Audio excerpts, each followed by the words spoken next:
Hello, it's Icy. I am back with more stuff for new people to Elder Scrolls Online. Specifically, new people who will be starting in Morrowind. I have left the little town that we were in last time, so that's Sejanine. And out here, you can see this glowing blue thing. Bowl of fire, shall we call it. This is what's called a way shrine. So a way shrine allows you to travel from one discovered way shrine to another. So you need to walk over the way shrine to discover it, and then once you do, you'll have it marked on your map. You can travel from any way shrine you know to any other way shrine. Now, you'll note we don't know any other way shrines here. If, however, we look at some of the other lands, do we know any way shrines anywhere? Ebonheart perhaps, we might know one in Stonefalls, which is the starting area for the Ebonheart Pact. If I click on here, it will take me over to Stonefalls, and then I can come back again. As you wander around the worlds, all of the lands, you will discover more way shrines, and then you'll be able to travel from one to the other. So, what I would like to do, so we're going to press M to go to map. Now, what we're going to do is we're actually going to head down to Vivec City. So we're going to move our mouse over here, we're going to put it down on the road, and we're going to hit F. That will give us our own personal marker, and then you can see on the compass bar at the top, you'll see we've got a blue diamond which will tell us where we're going.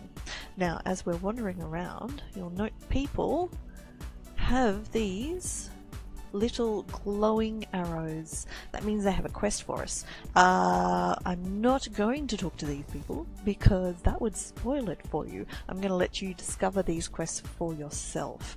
If you see somebody with a white arrow, as you will have noticed in the previous episode, that shows you the next step on your quest.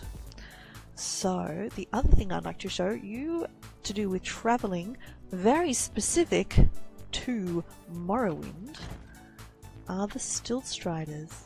Look at that! Look! You can ride around the world on a Stilt Strider. Unfortunately, there is no cutscene associated with this. If you talk to a Caravaneer, they will tell you to the different places. So you can go via Stilt Strider. We could go to Nissus, which is way up north, or Suran, which is... ooh, I can't remember. Let's check the map. Let's have a look at the map. This is... there we go.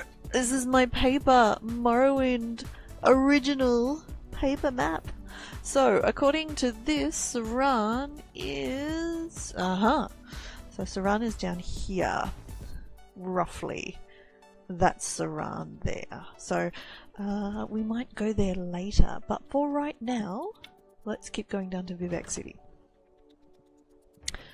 So, you can run, you can walk, you can sprint, and you can also ride. Now, if you have a horse equipped, which I don't right now, pressing H will have a mount. If you don't have a mount, you can buy one. Let's see, if you press U, you will open your collections window. Okay, so I have a couple of things here because I have an ESO Plus account. If you buy the Imperial Edition, you will get the Imperial Horse. Pressing H will mount up, it's a very nice horse. If you, whoop, wrong one, buy the Collector's Morrowind Edition, you will get the Dwarven Armoured Warhorse, also very nice. And then you can also buy one. So what we'll do is we'll keep heading this way. Oh, oh, oh, oh, it's a wild beast. Okay. Okay, let's attack it. So, while you are leveling up, it is absolutely worthwhile attacking everything. So I've just picked up something important. I've picked up some rawhide scraps, which we will need probably in the next episode, actually. Oh, here's another one. Oh. Let's attack. Attack some more. Hit, hit. Oh, oh, I should have dodged. It knocked me over. There we go. Oh, and we've got some extra bits. You do want to collect the stuff from the creatures that you find. Oh! So, yes, I should dodge out of there. Oh! Oh, I see. So that's actually a new type of attack. So there was like a ball of red that was coming towards us, which is obviously them sort of scooting across the ground. That's actually a new attack. I haven't seen that one before. Oh, we also have a troll in there. Now, trolls are tough. If you are not sure of your attacking fighting skills yet, do avoid the trolls. They are actually pretty... They've got a lot of health, and they take a long time to kill. So, anyway, let us keep sprinting away and running down to Vivek City. Now, as you can see, it's not that far away. It's not that hard to get to compared to previously. So the original Morrowind. Oh, check out his helmet. That's cool. I love his outfit. Compared to the original Morrowind, this is quite a bit close. Well, I remember it being a long and difficult journey just to walk from Sejanine to Morrowind, mainly because your walk speed was so slow. So that's one difference. But here we go. Alright, so let's talk to the stable master and find out more about horses. So let's find out. Can we buy? Alright, so these are the costs of your horses that you can buy in-game for gold. You can have a black horse, a brown horse, a brown paint horse, sorry, a brown dun horse, and a sorrel horse, which is pretty reasonable. It shouldn't take too long to save up to that much gold. You can also, through the crown store, which you get to by clicking up here or pressing your comma key, purchase a horse for crowns. So real gold. If you have crowns as part of your Morrowind purchase, please do ignore these crown costs. That will be different on the live server. Buying a mount is actually a pretty good use of your crowns. Oh yes, of course. An Aguar is in fact native to Vardenfell. So I'm gonna buy a Aguar right now because that seems perfectly appropriate. Alright. So now that's gone into our collectibles and we can set our tessellated Aguar as our main mount. Now, when you're on your mount and you're riding around for the first time, it's not that fast.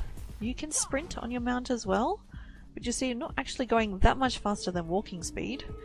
So what you need to do is every day come and talk to the stable master. Pay him 250 gold and your mount will get a little bit faster. Now I'm going to, when I find a bank, I'm going to cheat because this is a PTS character, so I have access to, in the crown store, again, under utility?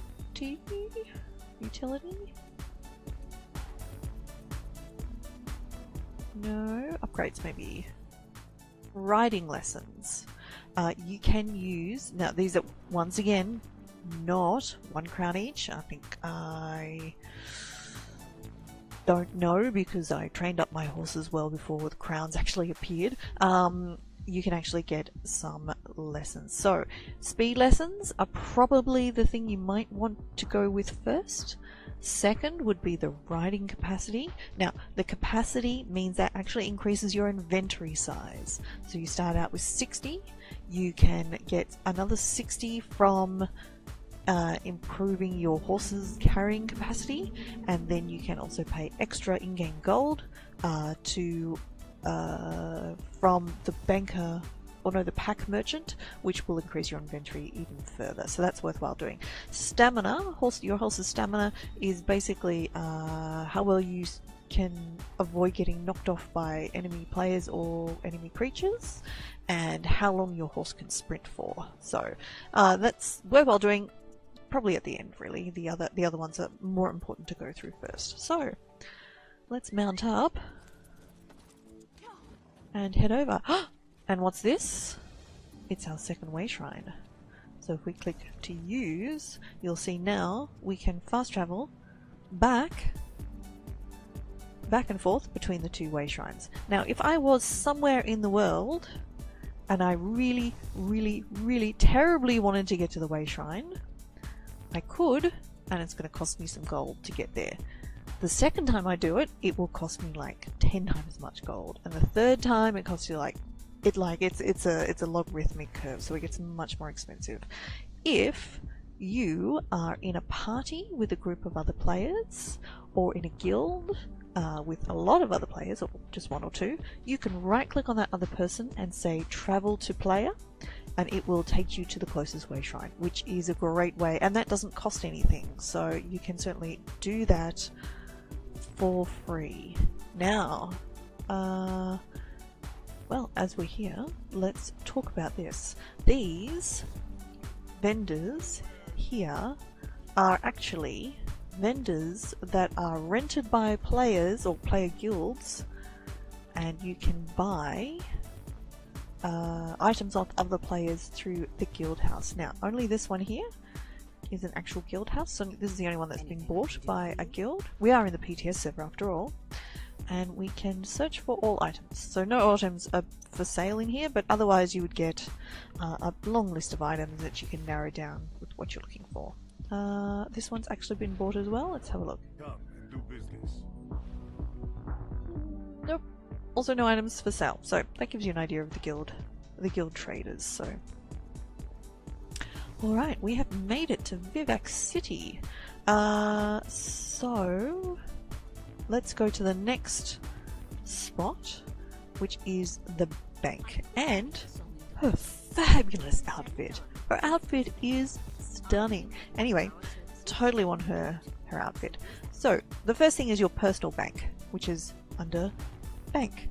Your bank is shared between all of your characters. So if you have more than one character, you only have one lot of bank space. Now, if you are a subscriber, you get double the amount of bank space. So normally I would have... Now this bank space is also... It costs money to buy extra bank space as well.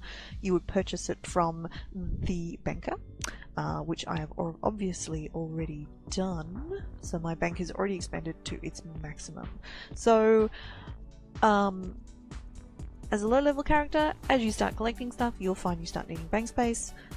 Certainly use your in-game gold while you can afford it to increase your bank space, and only later, because the bank space costs go up and up and up exponentially, you would want to maybe think about using crowns to increase your bank space. Don't do it early on.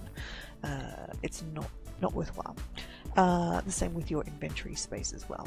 Don't pay crowns early on when the gold cost is quite a bit less. So let's have a look. What can we withdraw from here?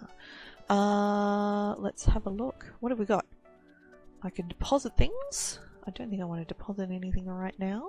Oh yeah, put this one back because we've accidentally got that one in here. And what can I withdraw? Let's have a little look. What have I got in here? Anything that I need right now? Don't think so. Oh, let's have that soul gem. That would be useful. I don't... Yeah, so I've just got pretty much high-level armor for high-level characters, as well as a number of other sorts of bits and pieces. Let's get that. Let's get these experience scrolls.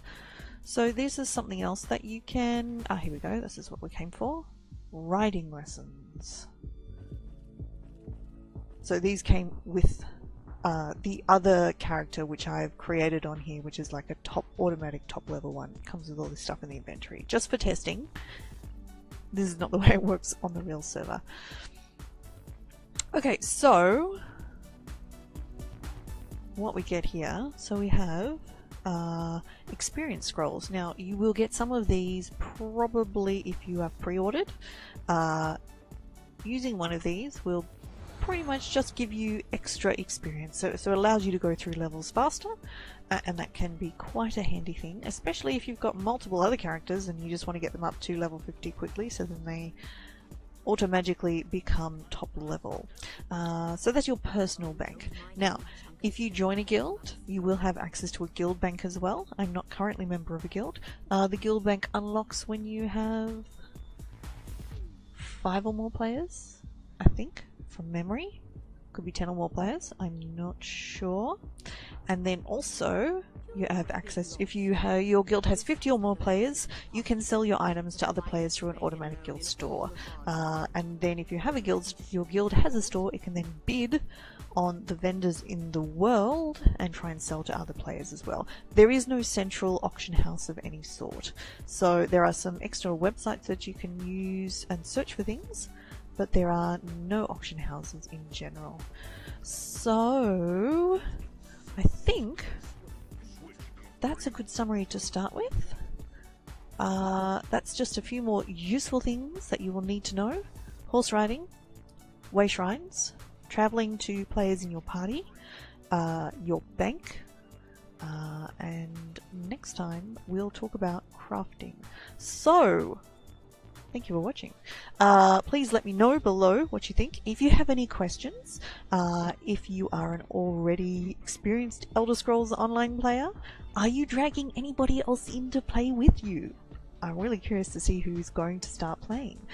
Please do give us a thumbs up if you liked this video. Please do subscribe for more content, and I will be streaming over the pre-launch weekend, so do look for that as well. And I will talk to you next time. Thanks for watching. Bye.